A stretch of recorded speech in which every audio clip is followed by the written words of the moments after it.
পুঁথির বিদ্যায় বিদ্যান, তারা কৌশল খাটায়, আল্লাহরে ডাকেন আল্লাহ জবাব দিব। ওই একাটারে সরায় দেয়, উদুনিটারে সরায় দেয়।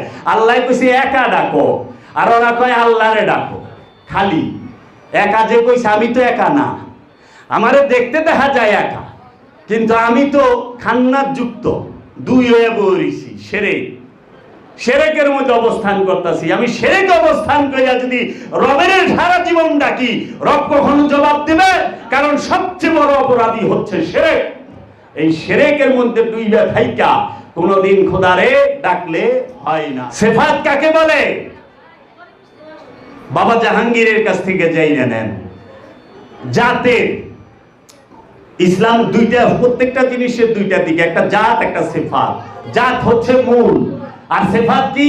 মূলের প্রকাশ এবং বিকাশ রূপকেই বলা হয় সিফাত। মূলের প্রকাশ